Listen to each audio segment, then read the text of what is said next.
Welcome back, guys. In today's episode, I'm sharing 7 true disturbing stories about summer nights in Appalachian mountains. These stories will make you think twice before going into the woods after dark. But before we begin, please consider subscribing. Don't forget to like the video and share it with your friends and family. I'd also love to hear where you're listening from. Thank you all for your support. It means a lot to me. Now let's start. That summer, we were staying at my Uncle Mason's house, way out near a town called Elmbrook. Not even a town, really, more like a name someone slapped on a post office and a gas station before giving up. The house sat on a sloping patch of land, so deep in the Kentucky hills that cell service gave up before we hit the driveway. Just trees on all sides, packed so tight they looked like they were holding their breath. My cousin Blake always called it the property, with this tone like it was part of some family legend. I didn't really get it at the time. To me, it was just an old leaning house with flaky siding, sun-bleached lawn chairs, and a backyard that faded into forest way too fast. Blake swore the woods went on forever. He said there were caves in there, old wells, maybe even a graveyard if you knew where to look.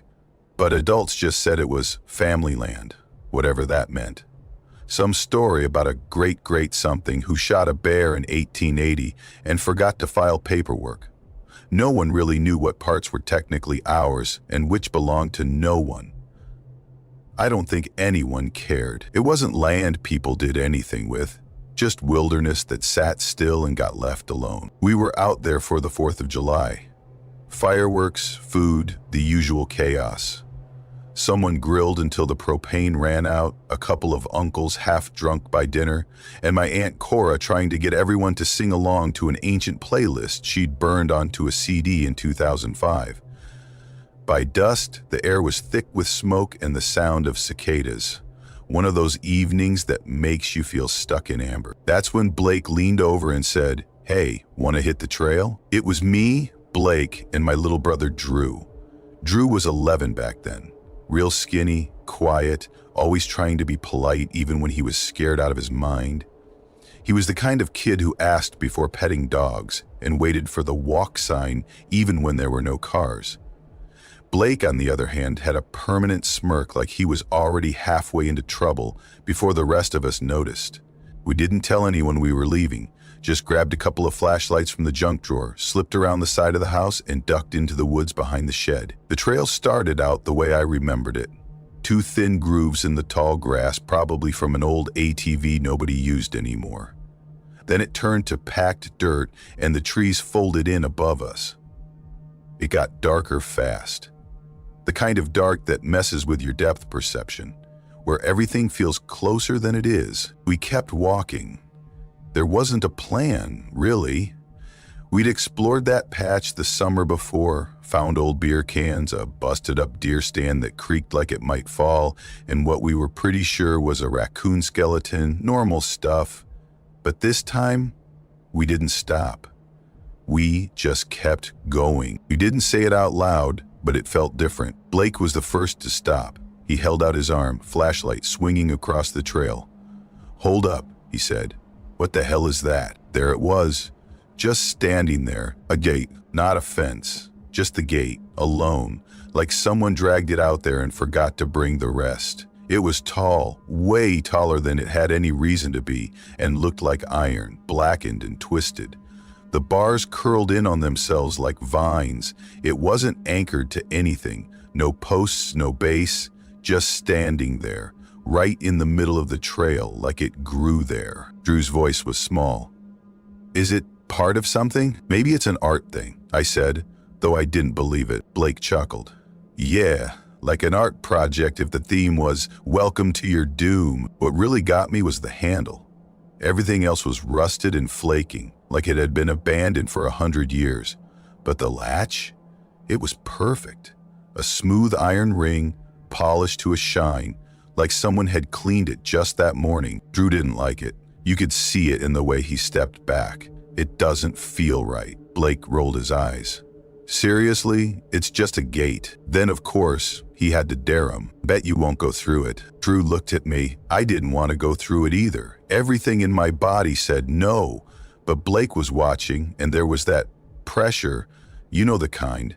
The stupid kid part of your brain that's more afraid of looking scared than actually being scared. So I said, we'll just look around, then head back. And we stepped through. It was like crossing into a different place. The moment we passed under the arch, the sound dropped out. No bugs, no rustling leaves, just silence.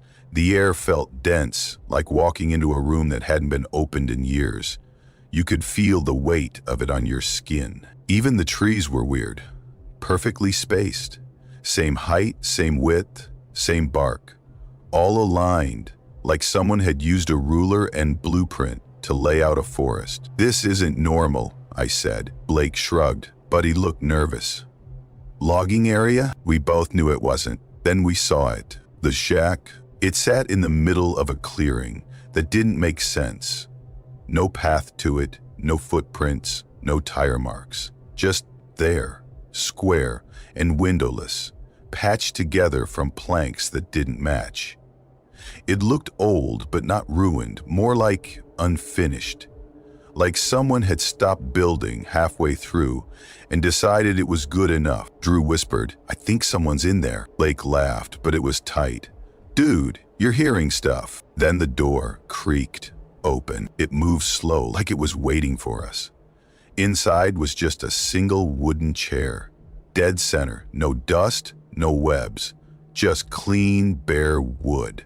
And that one chair, like it was waiting for someone. Drew started backing away. Blake jabbed a finger at the door.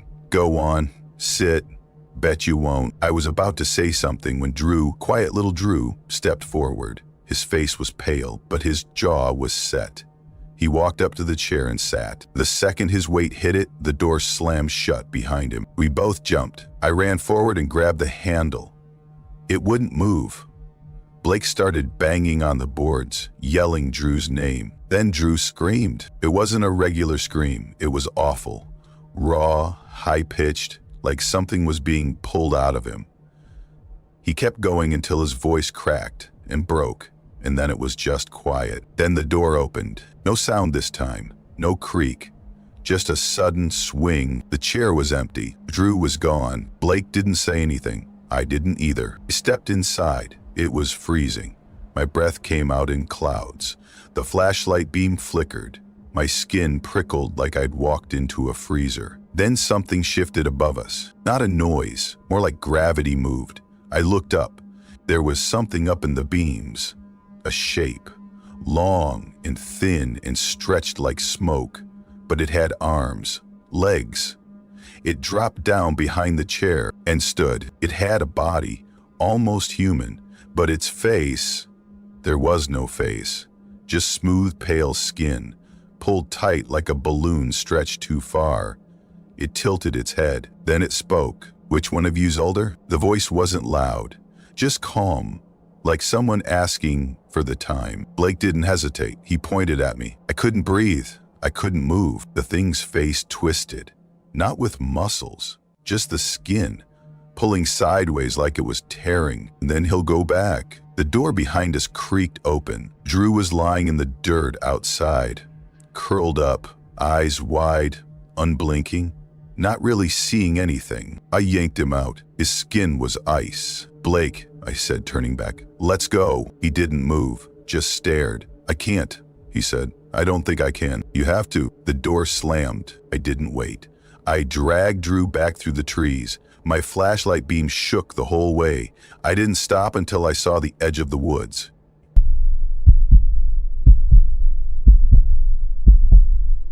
Rena and I had been hiking together for years by that point. We'd done parts of the Julian Alps, the northern reaches of Vancouver Island, a week in the Sawtooths.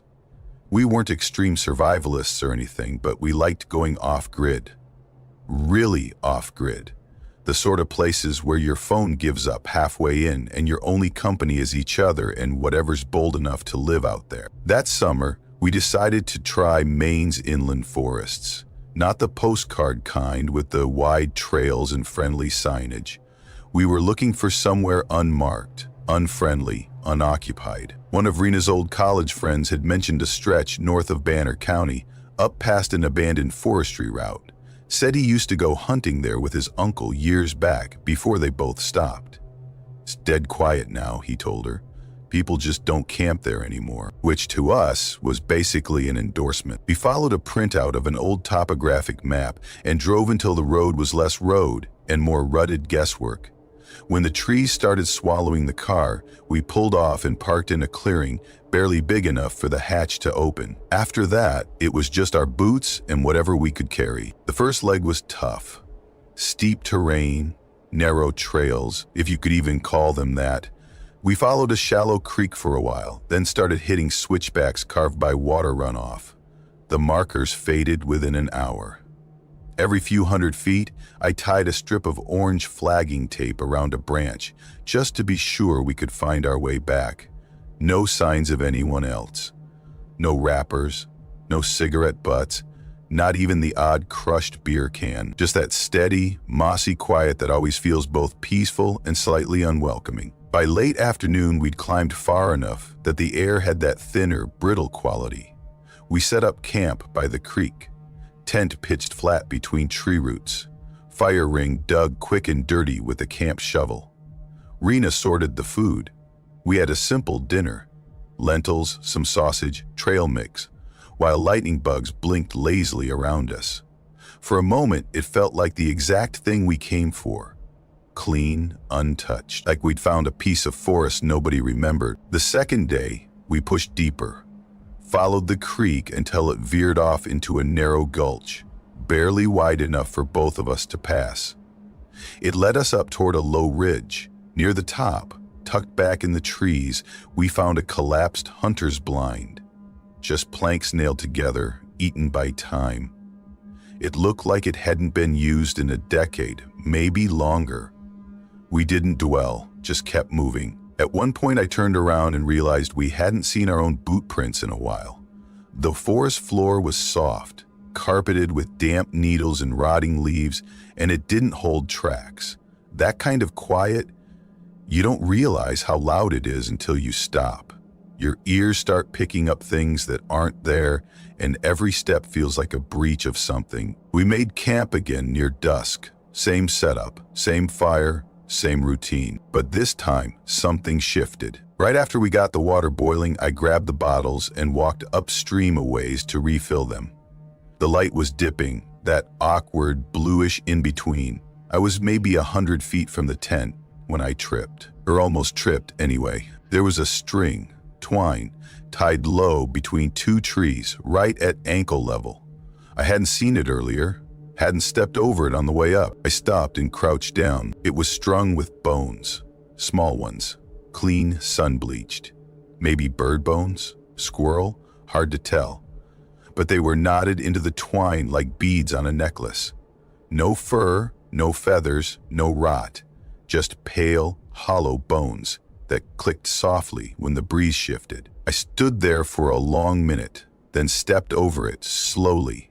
Didn't say anything to Rena. Back at the fire, she mentioned a smell, faint but sharp, like something sour or just barely rotting tucked under a log somewhere. I said I didn't notice anything, but something else had changed. The fire was bigger, the logs were stacked higher. Some of the wood was fresh, dry, brittle twigs we hadn't collected. Rena looked at it and then at me. "You added more?" I shook my head. She didn't press it, but a few minutes later she got up, grabbed her flashlight and walked to the edge of the trees. Just to check, just in case. A minute passed. Then she said my name. Quiet, even, not panicked. But it was the kind of calm that's practiced, performed. I jogged over. She was standing by the twine. The bones were swaying, just a little. She didn't say anything, just pointed her light past the trail into a clearing I hadn't noticed before. Tucked back in the brush was a patch of flattened soil, neat and circular. In the center was a large stone, and on it, resting perfectly balanced, was a deer skull. Bleached white, hollowed out, empty. Around it were 3 pairs of children's shoes, all small, canvas, leather, dirty but placed carefully. The laces were tied in bows. One had the toe torn open, like it had been dragged. Neither of us spoke, we just looked. Then we turned and walked back to camp. That night, we zipped the tent all the way shut, pulled the bags tight, left the fire burning longer than usual. I kept the rifle beside me. Rena noticed, but didn't say anything. I woke up sometime after midnight. Don't know what time exactly. There was a sound outside. A thump. Then another. Steady, slow, too deliberate to be a raccoon or deer. I held my breath. Rena was still, breathing slow. I reached for the zipper and opened it just enough to peek out. Someone was sitting by our fire, not moving, just sitting, wearing a hat, a long coat, legs spread, arms resting on his knees like he'd been there a while. He didn't turn his head, didn't make a sound, just sat and stared into the coals like he was part of the campsite. I watched him, frozen, 10 minutes, maybe more. My chest felt like it had stopped working. I touched Rena's arm, whispered, "Someone's at the fire." She sat up instantly, eyes wide. I looked back out. He was gone. We didn't sleep the rest of the night, just lay there in silence, listening for every snap of a twig, every brush of wind that might not be wind. Morning came like a slap. Our packs had been moved. Not stolen, not searched, just placed in a line along the log where we'd eaten dinner, each one facing the woods, like something had lined them up deliberately. Tied to the handle of Rena's pack was a strip of red and white gingham, old fabric, tattered edges. We didn't own anything like that. She didn't speak, just stared at it. I think we both knew the only choice left. "We're not staying," she finally said. We packed everything. Didn't even eat.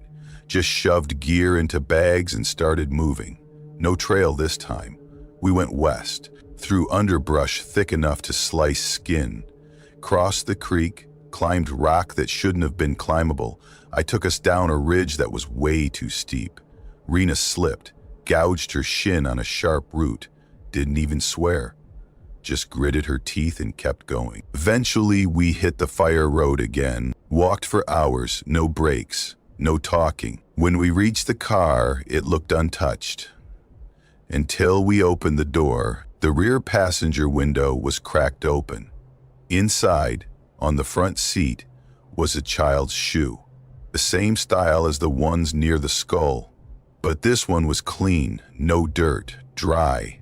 The laces were tied in a perfect bow. It was sitting on the seat, pointed at the steering wheel. Rena just stood there, frozen. I got in, started the car, and drove. 2 days later, back home, she pulled out the camera to check the photos we'd taken. Day 1, her at the creek, the ridge at sunset, that old blind. No card. We know we packed when we double-checked. It was one of those habits we never broke. Later that month, I told the story to a friend of mine, old-timer named Dell, who used to guide in the Smokies before moving up north. Told it casually, over beers, trying to make it sound like a joke. He didn't laugh, and he just stared at me and said, "Sounds like the shadows found you." "What shadows?" "They're not ghosts," he said. "They're not people either. They're parts of nights that stretch too far. If you're in the right place at the wrong moment, they notice you." I didn't ask for more. We haven't camped since. Not anywhere we can't hear traffic.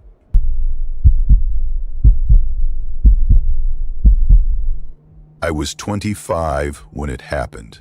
My uncle asked if I could stay at his place for a couple weeks while he helped his daughter move apartments in Ohio. Nothing major, just house sitting, feeding the chickens, making sure nobody messed with the place. He said he'd be back in exactly 14 days. The house was tucked up near Denton Ridge, just east of where the road splits into gravel and memory. I always thought of it as tucked into the woods, more than built. The trees came right up to the back porch, tall enough and thick enough to block out everything but moonlight. It was one of those spots where you lost cell signal a good half-mile before you got to the driveway. No internet, no neighbors, just the hills and whatever decided to live in them. I'd spent plenty of time there growing up. Thanksgiving, a few long weekends, the occasional summer. It never felt spooky to me, just plain. Quiet. safe in that way only middle-of-nowhere places can be. Everything inside was clean and simple.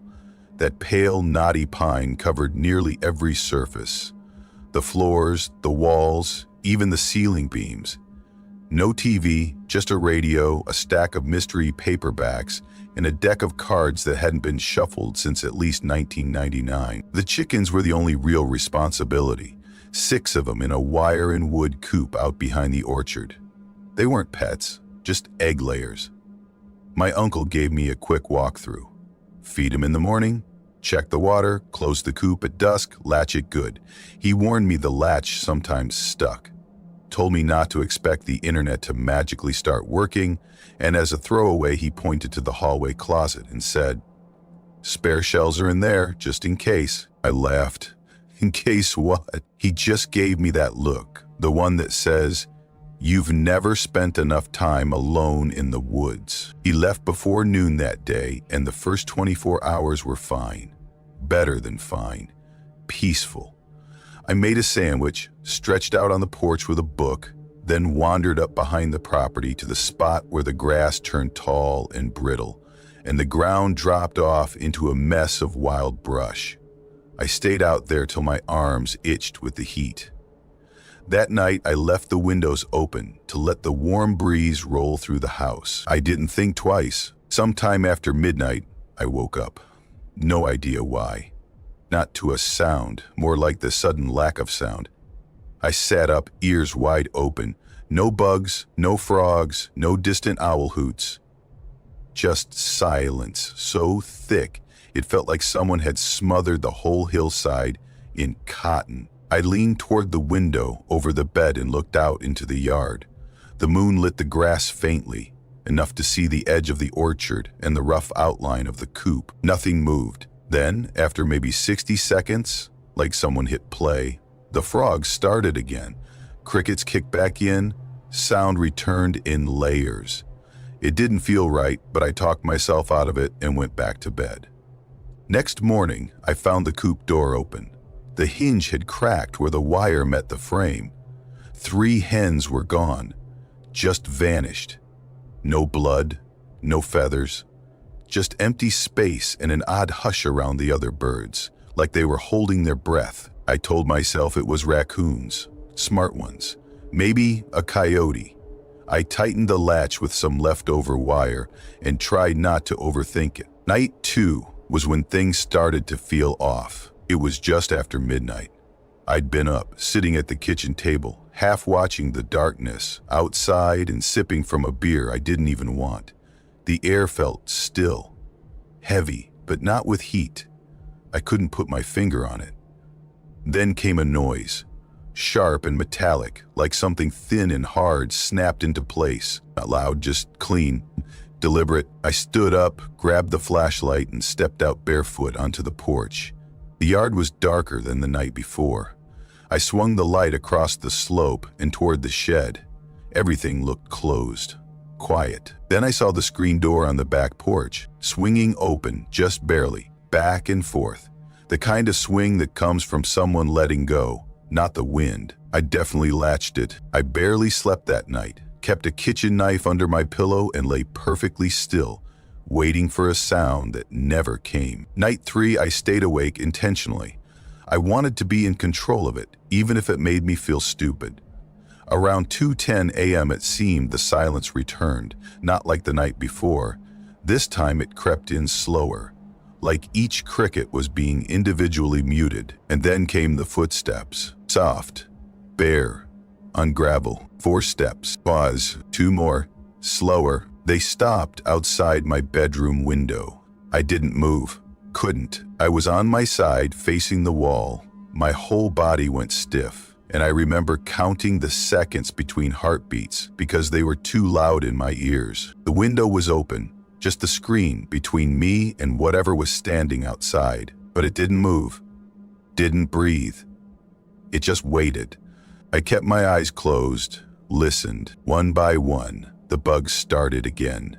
Eventually the frogs, too, like a switch flipping back on, but slower this time. I stayed frozen until the sun lit the ceiling. Next day, I drove to the sheriff's office in town, told him everything. Quiet nights, missing chickens, something standing outside. He listened. He really did. But then he just said, "Probably some squatter. Could be a kid living up in the hills. Don't go looking for him, just keep your doors locked." He handed me a business card, blank on the back. That fifth night, I don't know how to explain it except that something in me cracked. I stayed in the hallway, lights off, shotgun across my lap. No more pretending I might get some rest. At just past 2 a.m., the chickens started screaming. Not squawking, screaming. I know how that sounds, but that's the only word for it. I ran to the back with the flashlight. One hen was dead in the dirt, neck twisted, eyes wide. The rest huddled in the far corner of the coop, all wings and claws in panic. And the gate? Open again, but someone had nailed a short piece of black string into the wooden frame, tied into a tight little noose that hadn't been there before. I stood staring at it for a long time, barely noticing the flashlight shaking in my grip. My brain just didn't want to catch up to what my eyes were seeing. After that, I didn't sit on the porch, didn't open the windows. I just locked everything I could and sat in the hallway again, waiting. Around 4 a.m., there came a new sound. 3 soft knocks. Not on the door, on the wall, in the front wall. 3 taps. Pause, then 3 more. I didn't even breathe. Then, from inside the living room, 3 more knocks. My chest tightened so hard I thought I'd pass out. I grabbed the shotgun, backed down the hall and climbed through the nearest window. I didn't look back. I ran across the gravel straight to my truck, fumbled the keys, dropped them once, got inside, started the engine, and didn't stop driving until I hit town limits. I parked outside the church and stayed there until morning. When my uncle came back, I didn't go near the place. Took him a few days to call me. When he finally did, he sounded off. Not scared, just distant. He said the kitchen window had been shattered from the inside. Nothing stolen. He sold the property by the end of summer, moved closer to town. We've never talked about it again.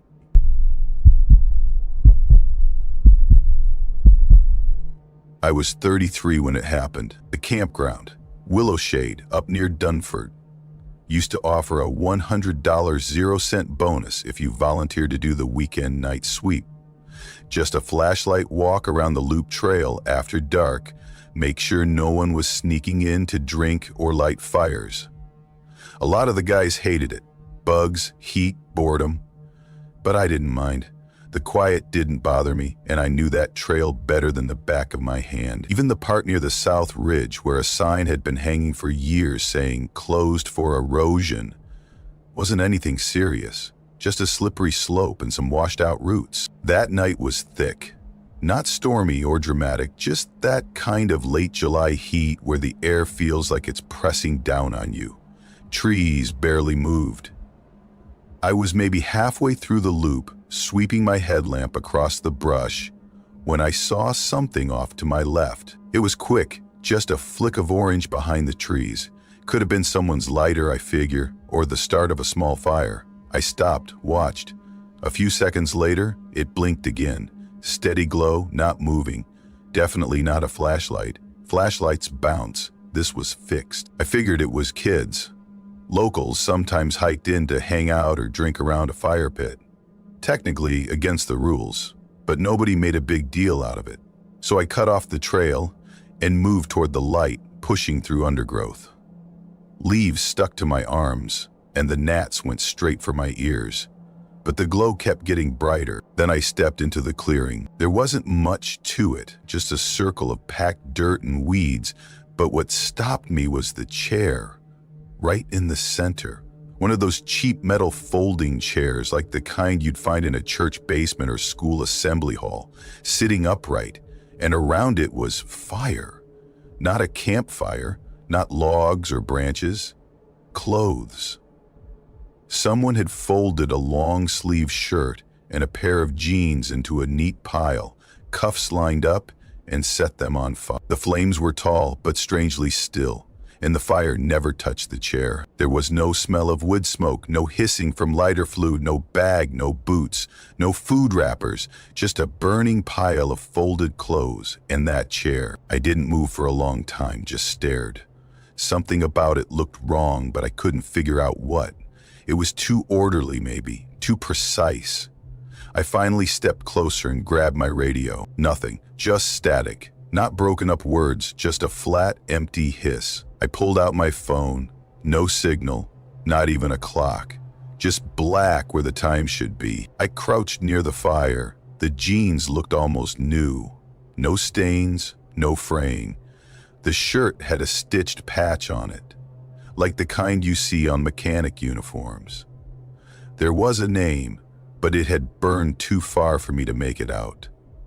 The only thing clear was that the pockets were inside out. I reached for my water bottle, ready to pour it over the fire. Then I stopped. It didn't feel like mine to touch. That's when I heard something in the woods. Soft movement, dragging across dry earth. Not twigs breaking, just a slow, rhythmic shuffle, like someone barefoot, easing their way around me. I stood up and turned toward it. "This area is restricted," I said. "If you're out there, I need you to step forward." Silence. I scanned with the headlamp. The beam caught dozens of tiny eyes. Bugs, mostly. Spiders. Beetles. All glowing back like tiny LEDs. But no one moved. Nothing answered. I turned to find the trail again. It wasn't there. There should have been a gentle slope, a trail marker on a wooden post, a break in the trees. I was surrounded on all sides by dense pines and underbrush. I walked in a wide circle around the clearing. Nothing. No waypoints. No sign I'd even left the trail. I picked a direction and started walking. Not fast, just steady. I tried to mark tree shapes, keep my footing on solid patches. 10 minutes passed, maybe more. Then the clearing opened up again in front of me. Same chair, same fire, same exact scene.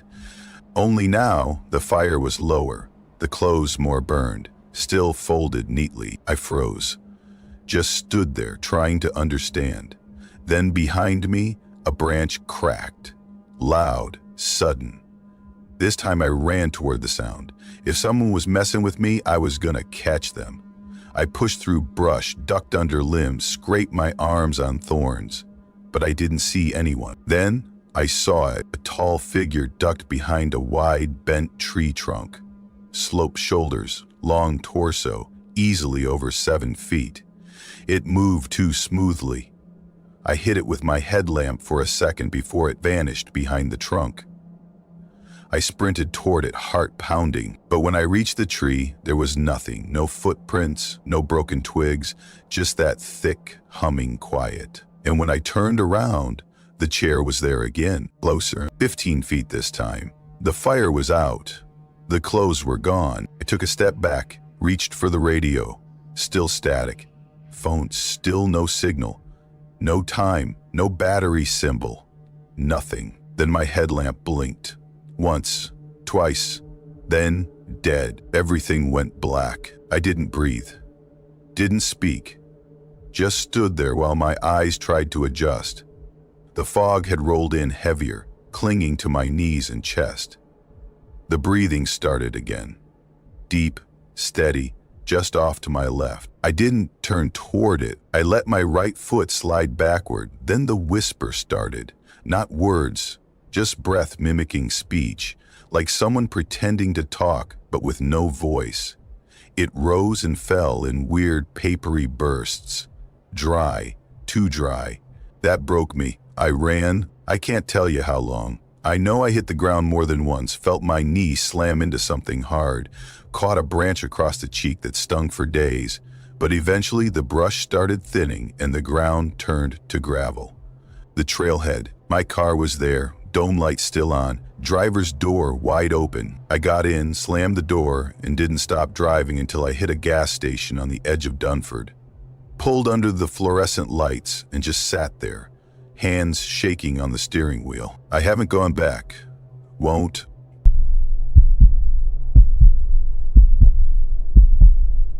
There's a trail behind my Uncle Mason's cabin in Westerville. Real out-of-the-way place. Tucked deep into the woods where cell service gives up and the only neighbors are deer. The trail's not marked or anything. It just cuts behind the property and threads into the forest like a crease folded into the land.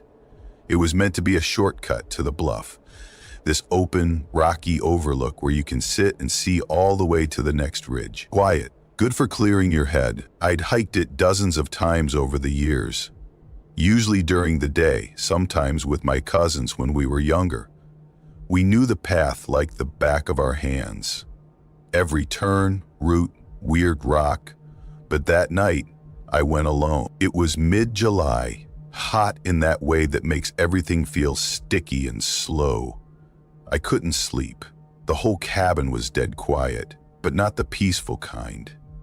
It was just off. No bugs humming near the screen, no night owls.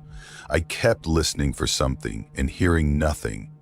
It started getting under my skin.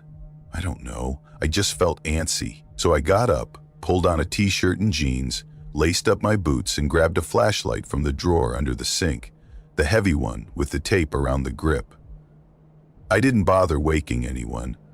Everyone else was passed out, and I figured I'd just take a quick walk down the trail and back, blow off whatever was making my skin crawl.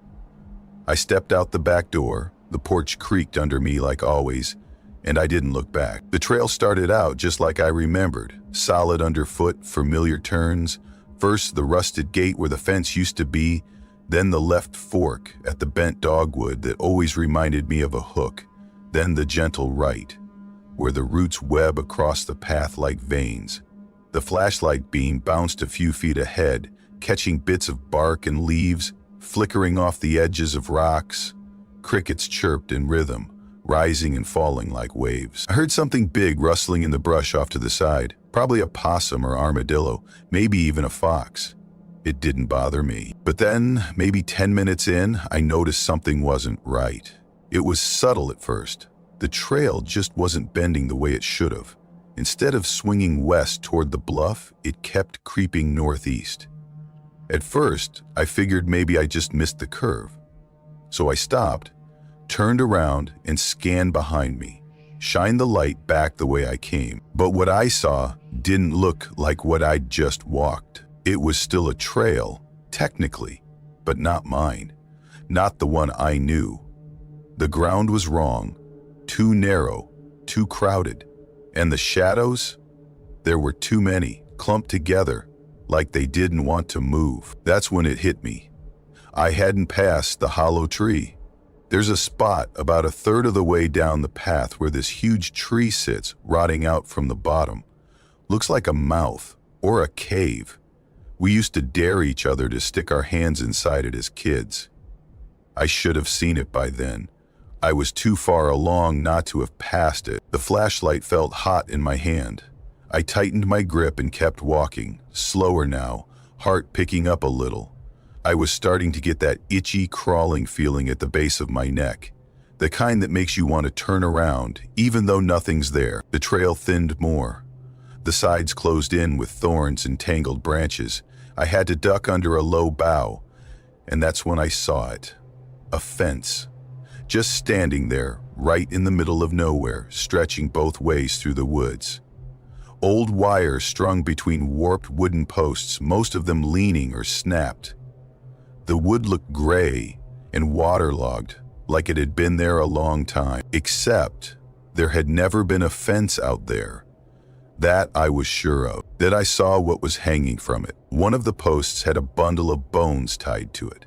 Small ones, maybe a bird, maybe a squirrel. They were bound with twine, and bits of feather were tucked into the knots. Something black and shriveled was twisted through the middle of the bundle, like dried bark or skin. It didn't move, even though I could feel a breeze now. Everything around it stayed still, but it looked out of place. Too clean, too intentional. For reasons I still don't understand, I reached out and tapped it, and I heard breathing behind me. Not gasping, not loud, just quiet, steady, deliberate, like someone was standing there trying to blend in. My chest locked up. I turned fast, swinging the flashlight in a wide arc. Trees, leaves, nothing. But I knew someone had been there. I backed away, and a twig cracked under my heel. The sound was way too sharp. It echoed like I'd stepped on a branch in a cave. I turned again, trying to reorient myself. but the trail I'd come from wasn't there anymore. No log, no crooked tree, no roots, just endless woods. Like the path had been erased. I did a full 360, flashlight jerking with every turn.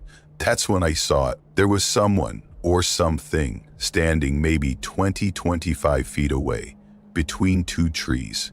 Perfectly still, tall, same build as a person, same posture. At first, I thought it was someone from town, maybe a ranger or another hiker. But the flashlight caught its face, and it wasn't right. It was close to human, too close, like someone had tried to copy a face from memory and gotten most of it right, but not all. The eyes were sunken in, but too big. The mouth hung slightly open, like it didn't know what to do with it. The skin didn't reflect light like skin should. It just soaked it in. It looked like someone I might have known, but warped, like a bad clay sculpture left out in the sun. Then its jaw dropped, slowly, too far, and kept stretching like it was testing the limits of how wide it could open. There was no sound, no reaction, just that jaw creeping wider. I didn't scream, I turned and ran. I couldn't even tell you what direction I went. I just ran blind through the underbrush, flashlight bouncing like crazy, branches clawing at my arms. I heard something keeping pace behind me, not catching up, not falling behind, just matching me. My legs burned. I started losing feeling in my feet. The flashlight flickered once, then again. I slapped it hard, and the light came back just in time to catch a glimpse of something familiar through the trees. The porch light. I ran faster, tore through the brush, stumbled into the clearing, and nearly slammed into the cabin door. Fumbled with the lock, hands shaking so bad I dropped the keys once. Got the bolt thrown just in time. I backed up until I hit the kitchen wall and stayed there. I watched the door for hours. Nothing came. Nothing knocked. Nothing peeked through the windows. I didn't sleep. I kept the flashlight on, pointing it at the front door like it was going to stop anything from coming through. In the morning, when the light came through the trees, I left.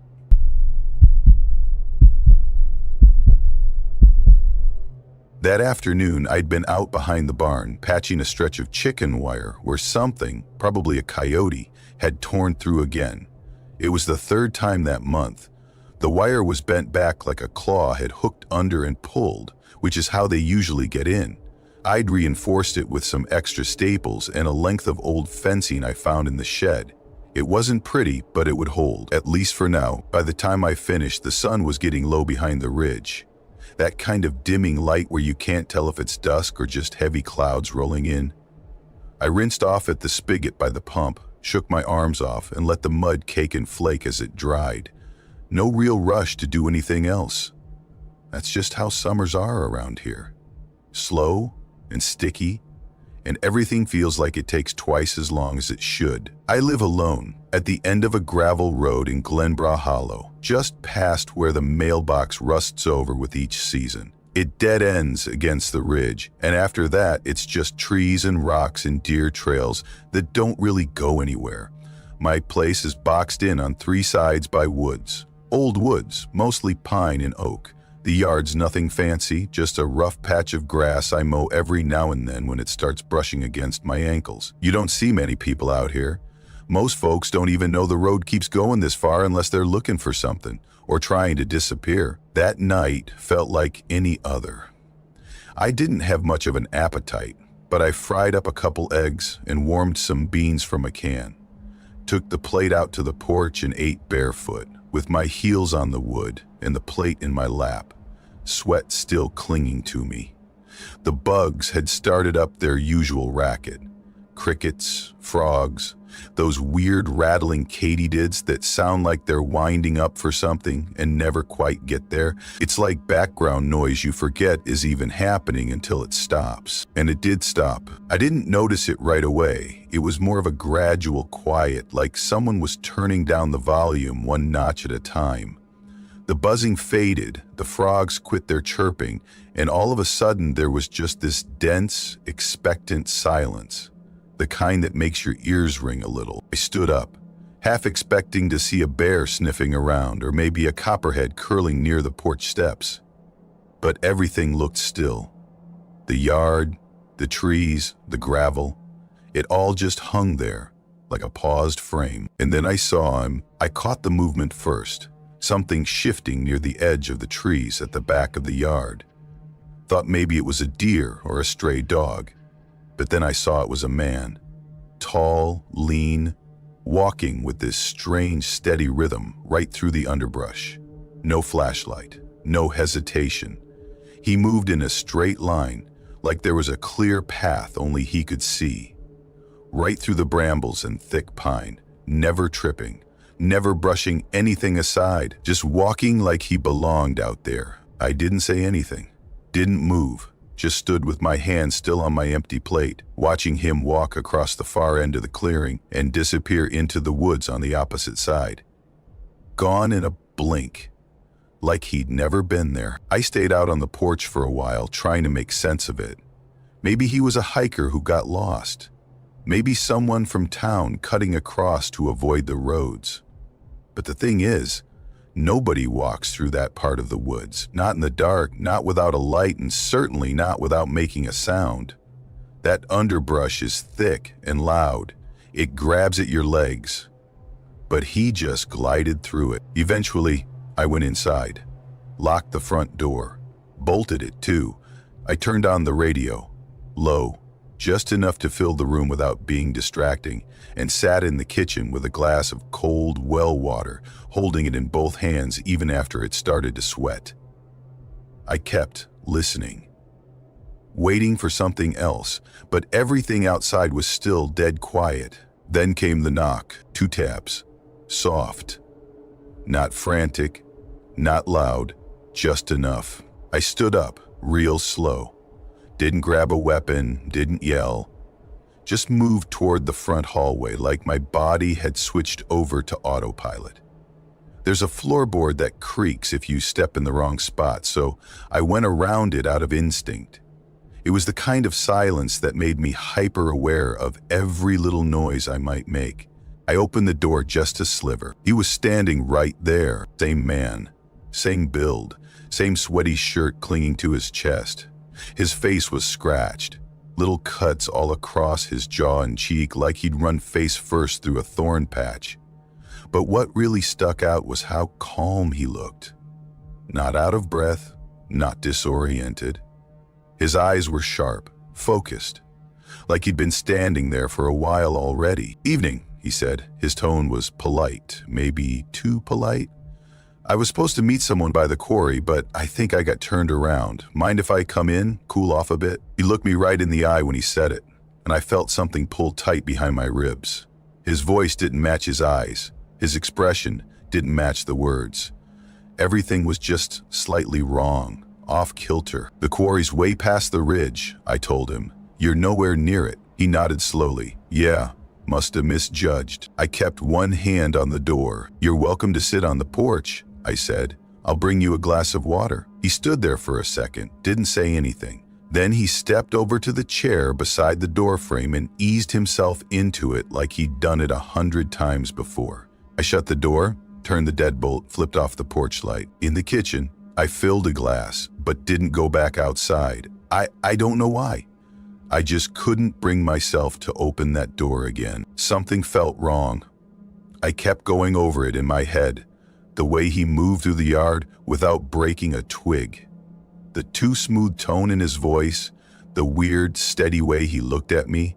People don't act like that, not out here, not anywhere. I walked to the front room and looked through the curtain near the door. He wasn't in the chair. He was standing right at the door, one hand wrapped around the knob, his face inches from the wood, eyes closed like he was trying to hear something inside.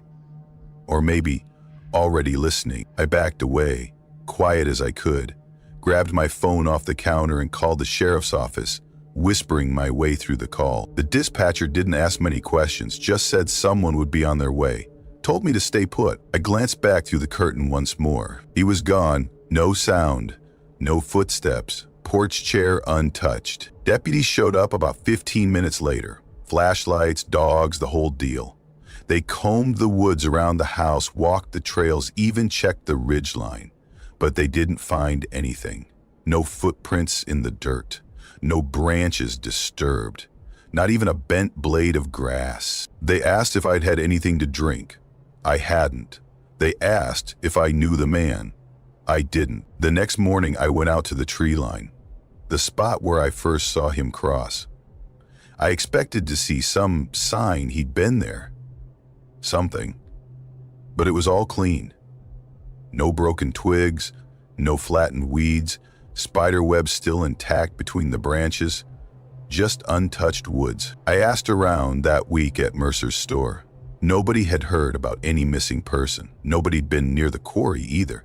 It was still locked up with the same old rusted chain. I never saw him again.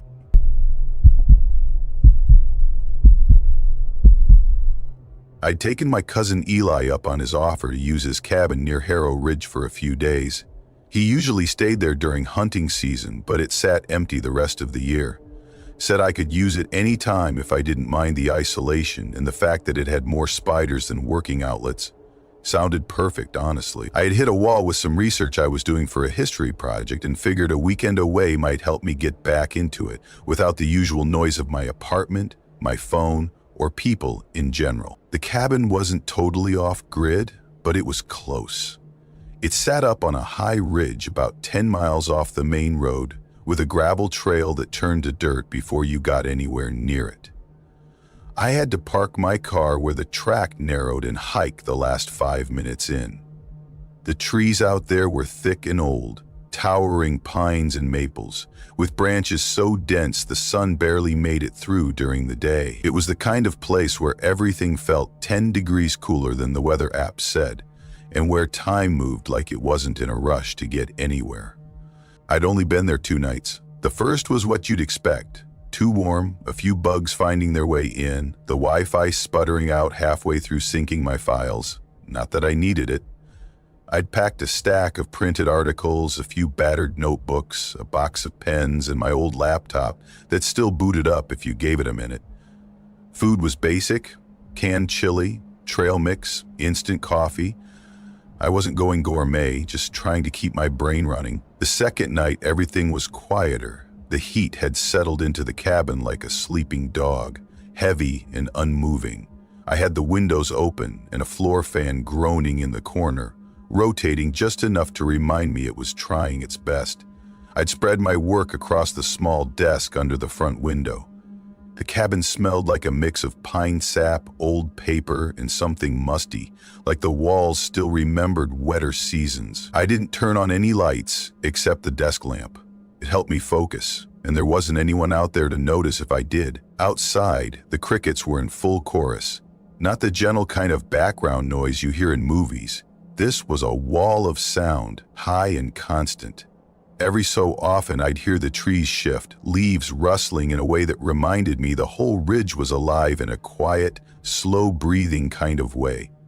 It was around 10:45 when I heard it, just a single knock, sharp, clean, right on the front door. I didn't react at first.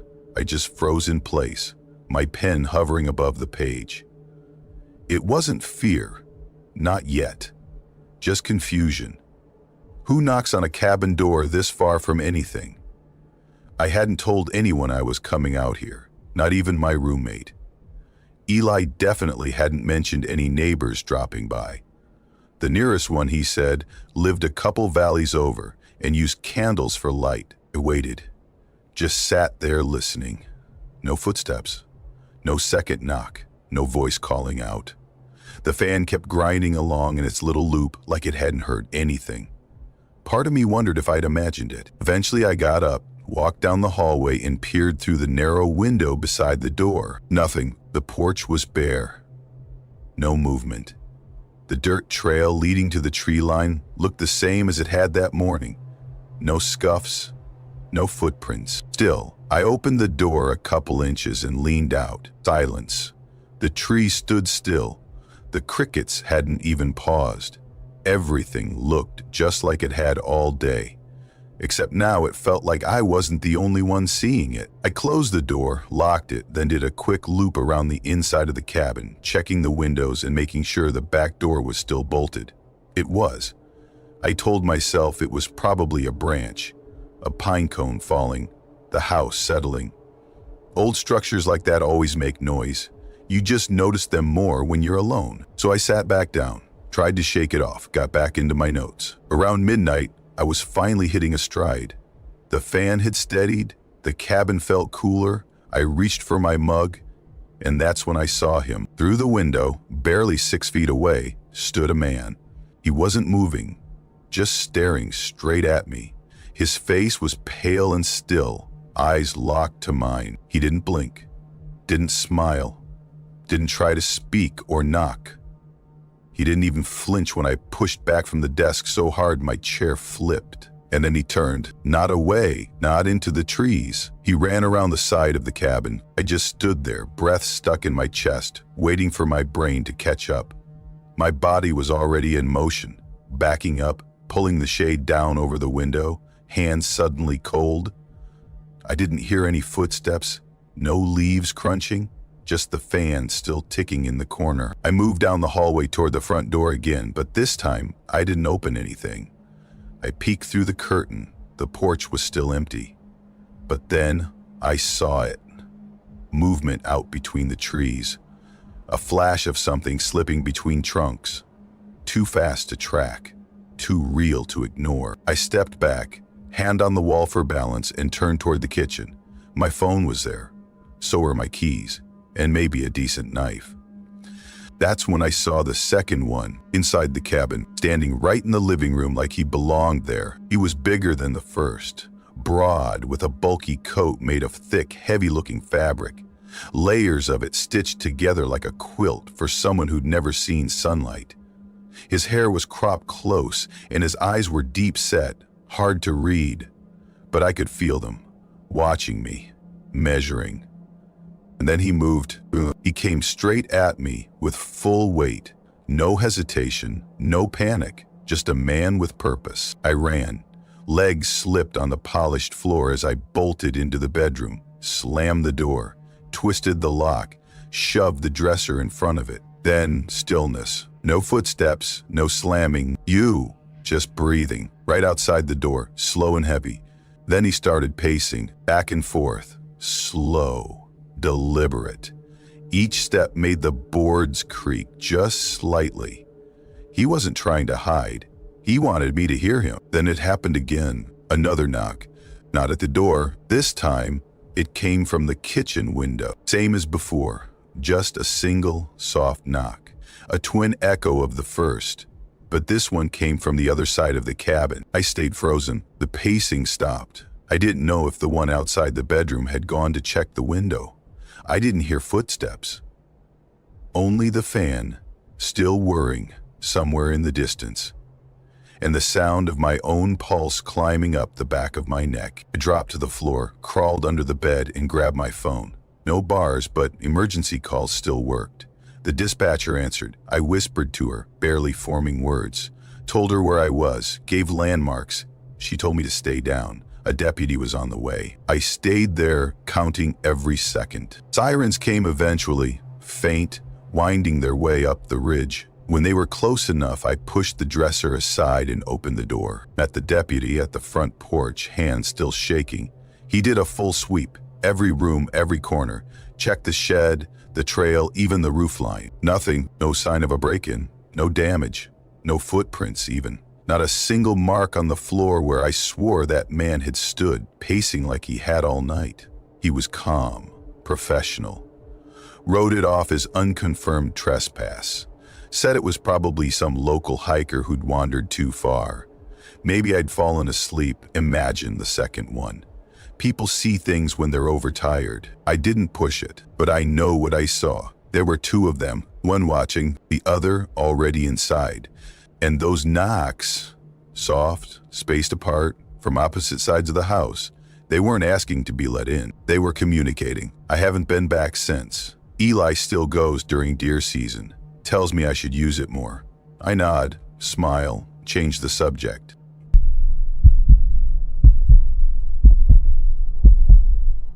I'm 27 years old, and that summer I was living alone in my aunt's cabin out past Blackbird Ridge.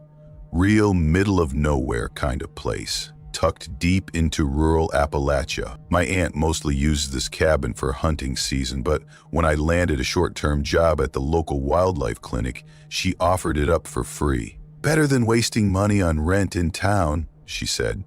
And she wasn't wrong. Plus, I figured I could use the peace. The closest neighbor was 3 miles down, maybe 4 if you count the drive as part of the distance. No one passed through unless they meant to. I didn't mind the isolation. I grew up around there. I know how to be alone in the woods. I know the difference between normal quiet and quiet you should listen to. That stretch of time out there actually felt kind of good. Simple, slow, clean. It was mid-July when that changed. The shift that night was uneventful. We had a hawk that had shredded part of its wing, probably clipped a fence mid-dive, needed a soak and a careful wrap, nothing new. A raccoon came in with a pretty nasty paw injury, but again, manageable. The power flickered a couple times around 7. Lights dimmed, came back. Then the radio cut out for maybe 5 minutes. No big deal. Storms roll through those valleys fast and mess with signals. Static's just part of the job. By the time I closed up and headed back, it was getting dusky. I knew I'd lose service halfway up the ridge. The road back followed an old dried-up creek bed, wound around tight corners that only looked wide enough in daylight. The last 5 minutes always felt like squeezing between the trees. When I pulled into the clearing, the sky was still holding onto that last stretch of blue, but barely. I turned off the engine and sat still for a second, hand still on the keys. There's this thing you learn out there, how to read a place by its sound. That night, it wasn't just quiet. It felt like the woods had gone still in a way I couldn't pin down. Not like animals had moved off, more like everything was holding its breath. But I was tired. I'd worked 6 days straight. I chalked it up to being overtired and got on with it. I hauled my gear inside, dumped it by the front door, and opened the fridge. It made its usual wheezy hum.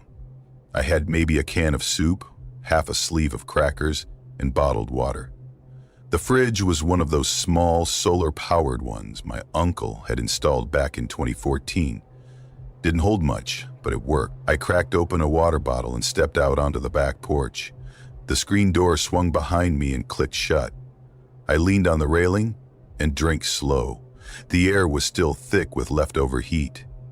The porch overlooked a steep hollow, nothing but dark green slope across the way. That tree line didn't have any trails. Nothing marked, just forest.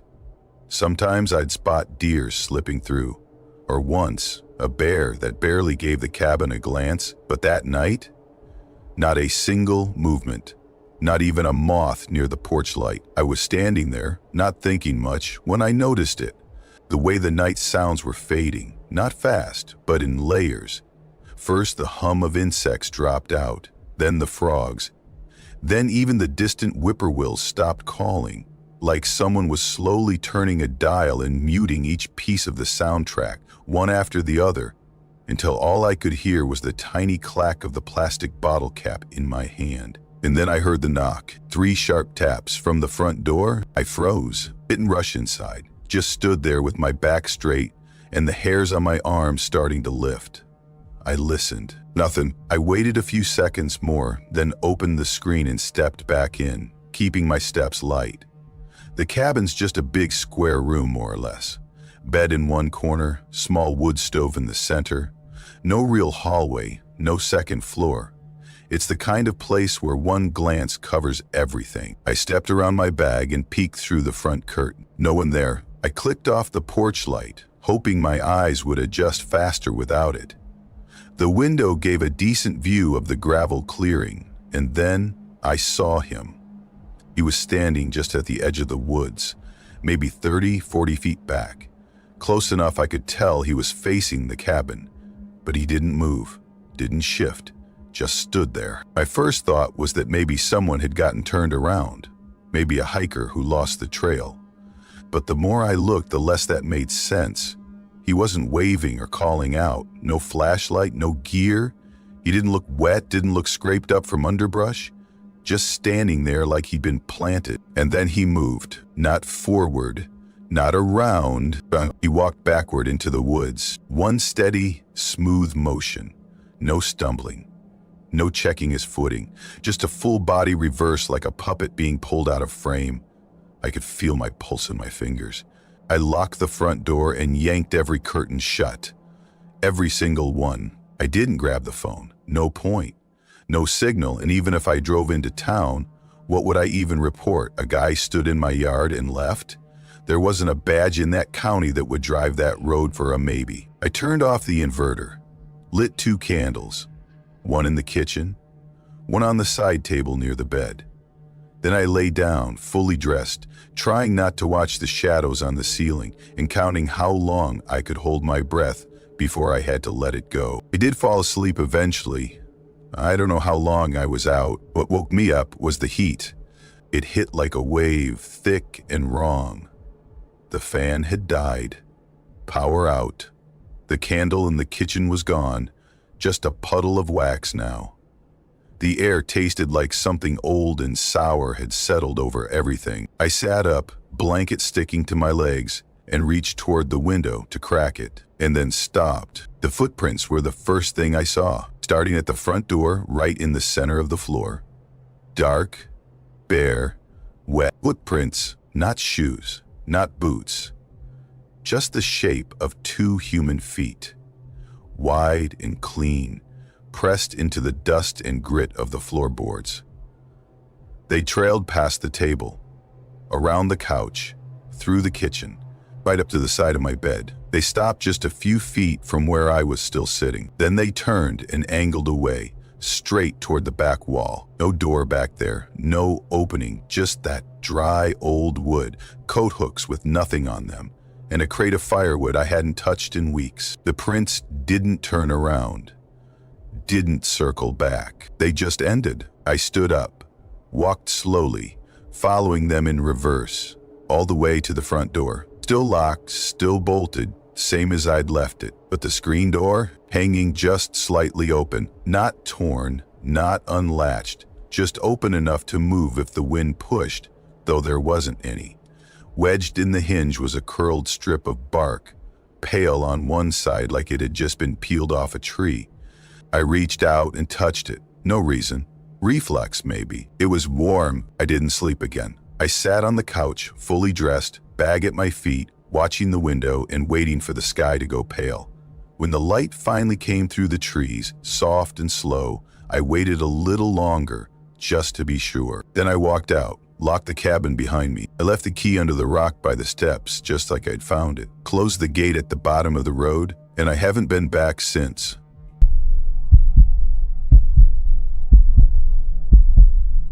The trail technically closed at 9 every night, but that didn't mean much if you knew how to get in. They didn't actually lock the gate until about half a mile past the trailhead. There was this one spot, just past a sharp bend, where the road hooks hard to the right, where you could pull off and park your car behind some brush. Not obvious unless you were looking for it. From there, it was easy to slip onto the gravel access road without anyone seeing you. No cameras, no patrols. I'd done it dozens of times by then. That whole southern edge of Black Hollow Park had become my escape hatch. I started going out there after high school and never really stopped. It felt like my own forgotten pocket of forest. Nobody camped there, no screaming kids, no barking dogs. The rangers didn't even bother checking the lower trails unless there was a fire risk or someone got lost. The silence didn't feel isolating. It felt like a break. That particular night in June, I got there just as the sun was starting to dip low enough to throw long shadows across the treetops. It had been hot all day, gross, humid heat that made the inside of your clothes feel swampy. I had one pack with me, the usual gear, tent, sleeping bag, a couple MRE-style meals, spare socks, and one change of clothes. I liked the weight of it. There's something comforting about carrying only what you need on your back, like you're cutting out all the other noise of your life for a bit. Once I ducked off the road and stepped onto the gravel path, everything felt familiar. It always did. every switchback, every leaning tree along the edge, every patch of moss. I didn't see another person the entire way down, which was completely normal. Most people stopped at the overlook, maybe a mile in. That's where the trail guide ends. But I kept going, always did. I went past the rock ledges and the dead pine grove, where the trees had turned gray and brittle years ago, and across the dry creek bed that only fills when there's been a real storm. I always set up camp past that creek, in a clearing between two massive boulders. They looked like they dropped out of the sky, big enough to shade a car, with thick streaks of lichen that made them look older than anything else around them. That clearing had been my go-to for years. Tucked in, quiet, a natural windbreak. You could sit between those rocks and feel like the rest of the world had been put on mute. That night, the heat was still clinging to everything. The trees, the dirt, my skin. My shirt had soaked through by the time I reached the clearing. The air felt syrupy, thick, almost hard to breathe. Still, I was glad to be out there. It was the only place where my brain didn't feel like it was constantly on a treadmill. No notifications, no emails, no voices, just the slow rhythm of setting up camp. I dropped my pack and started setting up the tent the same way I always did. Poles through sleeves, corners pinned down. I wasn't really thinking about it. It was muscle memory by then. The light was fading fast, but I'd done this in near dark before. Just as I was getting ready to prep a small dinner, I stepped a little off the trail to grab kindling. That's when I saw it, a boot print, one single boot print in the dirt. It stopped me cold. It was 10, maybe 12 feet from where my pack was sitting. No others nearby, just that one. It wasn't mine. I wear narrow trail runners. This was broad, deep-heeled, like someone much heavier had stepped there and put their full weight into it. I crouched next to it, trying to figure out if it was new. The edges were clean, no weathering, no signs it had been rained on or dried out. It looked fresh. Too fresh. I stood up and scanned the trees around me, did a full, slow turn. "Hey!" I called out. Calm, even voice. Not shouting, not panicked, just enough to make my presence known. Nothing, not even birds rustling. I walked a wide circle around my camp. No branches cracked, no grass pushed down, no second print. I tried to talk myself down. Maybe someone had come through earlier that day and I just hadn't noticed. The trail wasn't technically closed to hikers until dusk. Maybe they were just ahead of me and turned back. Still, it didn't feel right. I hadn't seen a single soul all afternoon. That one boot print felt like a message or a question. I tried not to think about it too much. I built a tiny fire using dry moss and sticks and cooked dinner. Just some quick beans and rice. Same thing I used to eat when I was broke in college, and it kind of stuck with me. It's easy and filling. As I ate, I kept looking up. Not because I heard anything odd, but because it was too quiet. No bugs, no breeze, no owls. That kind of silence doesn't happen naturally out there. Eventually, I crawled into the tent, zipped it shut all the way, and clicked the slider down to the bottom corner where it hooked. That was my usual habit. I checked my phone. Battery was at 42%.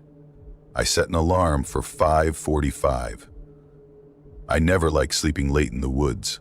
Morning fog makes everything feel uncanny, like you're walking through a dream that forgot to end. I tucked the flashlight next to my sleeping bag and dozed off with my fingers resting near it. I don't know what time it was when I woke up, but it wasn't morning. It was a sharp beep electronic. My phone was down to 10%, which didn't make sense. I hadn't used it since setting the alarm. Battery doesn't just drop 32% in a few hours with no signal. I blinked, tried to turn over. That's when I noticed the tent flap. It was unzipped, just a foot, maybe a little less, enough for someone to crouch and peek in or slip their hand inside. My body froze. I didn't sit up. I didn't shift.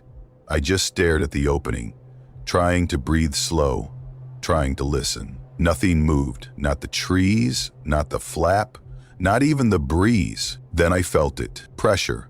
Right above me. On the roof of the tent. Not like something collapsing, just the softest bit of weight. A fingertip. Then another. Then two more beside them. 4 fingers pressing down gently in a line right across the top. They didn't move for a second. Just rested there. Then they dragged. Not fast. Not forceful. Just a slow, measured path across the tent. As if tracing or testing. My hand clenched around the flashlight. I snapped it on, sat up fast, and aimed the beam straight at the flap. Instantly, the weight was gone. I shoved the flap open and scrambled out barefoot, sweeping the flashlight around in circles. Nothing, not a sound, not a shape. The trees were statues. I spun in a full loop. No prints, no motion, no branches snapped. But when I looked back at the tent, I saw it. More streaks, right where the fingers had touched. Pale, greasy residue smeared across the nylon like someone had dragged their fingertips through wax and oil. I didn't care about folding anything after that. I tore the tent down, shoved everything into my pack without rolling or sorting. When I passed the same spot where the boot print had been, I looked again. It was gone, erased, like someone had knelt and smoothed it out with their palm. I didn't run, but I didn't stop either. I kept my flashlight low, bouncing the beam just ahead of my feet. Caught some glints, probably animal eyes in the brush, but nothing upright, nothing near. When I finally reached the gravel access road, my car was up ahead, just where I'd left it. I clicked the key fob. Driver door unlocked. The rear hatch already cracked open, barely, just an inch, just enough. I hadn't left it like that. I opened it all the way and swept the inside with my light. Nothing missing, nothing extra, just my gear, tossed the way I left it, and a faint smell. Wet fabric, like something had been damp, then dried just enough to leave a trace. I got in and drove. Didn't stop. No music, no headlights in the rear view, just winding curves swallowed by trees and the road folding in behind me like a closing hand. Later, when I checked my phone, the alarm was gone. Not silenced, not snoozed, just gone. As if it had never been set at all. I've only been back to Black Hollow once. Daylight, 2 friends with me. We didn't go far. Maybe an hour in. I didn't say why I turned us around. Just told them I'd lost the old trail.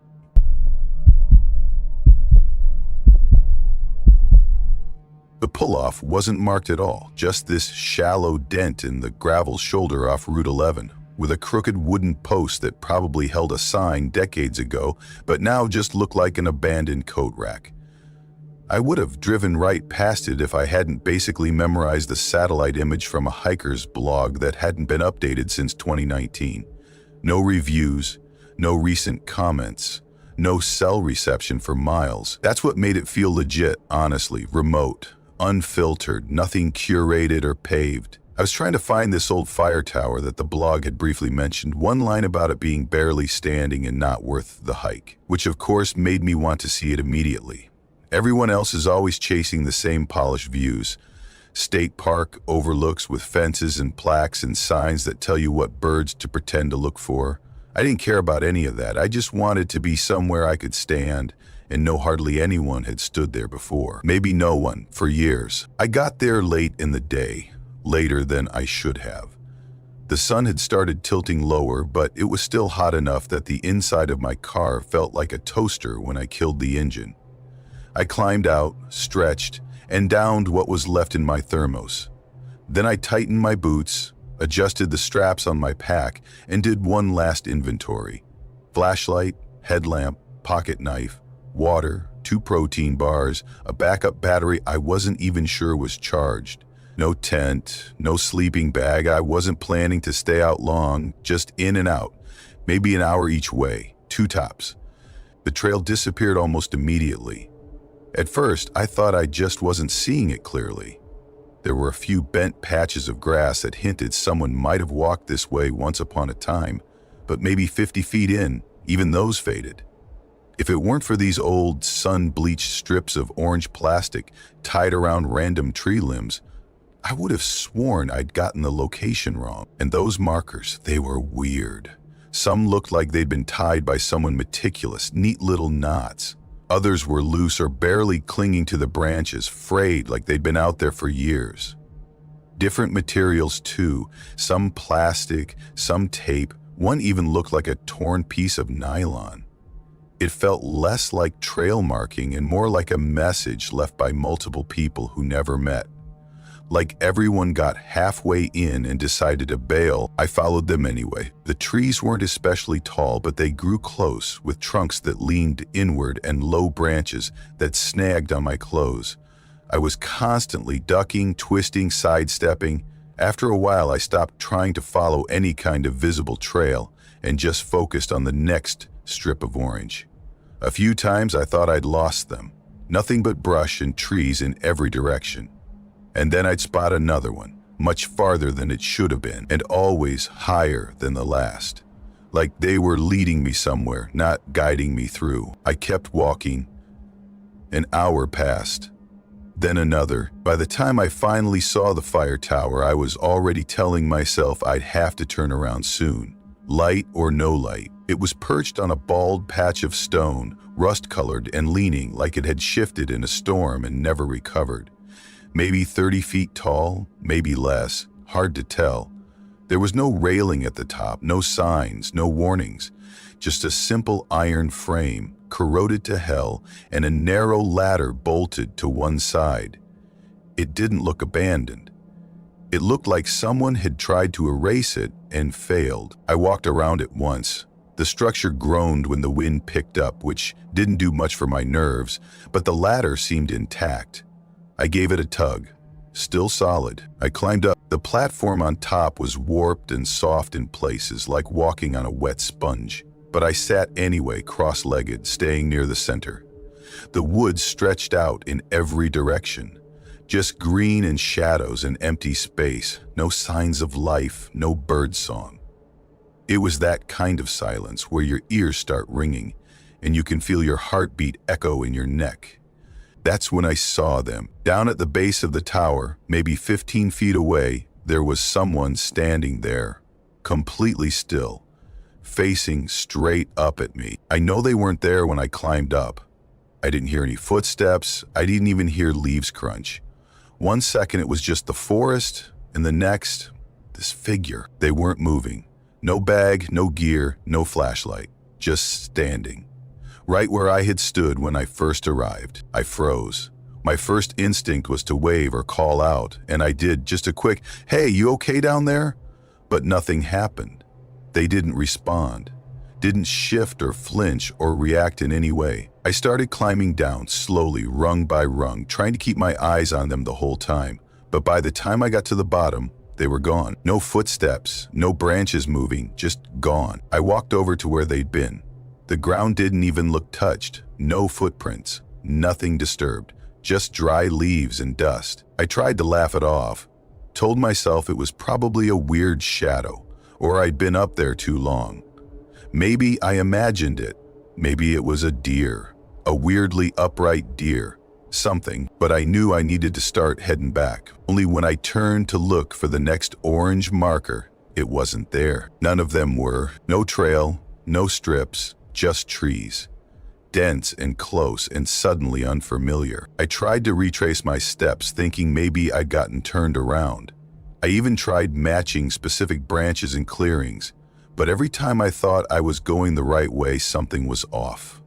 A tree was missing, a stump had moved, nothing lined up. I tied a strip of duct tape from my pack to a low branch, just to check if I was walking in circles. 20 minutes later, I saw it again, except it wasn't in the same place. And then I heard something, not an animal, not wind, a slow, scraping sound. Distant, but sharp, like something heavy dragging across the fire tower's ladder. I didn't turn around. I just ran. No plan, no trail. I shoved through brush, ripped through low-hanging branches, stumbling over roots and loose rock. I didn't care where I was headed, as long as it was away. Eventually, I stopped. Chest heaving, legs burning.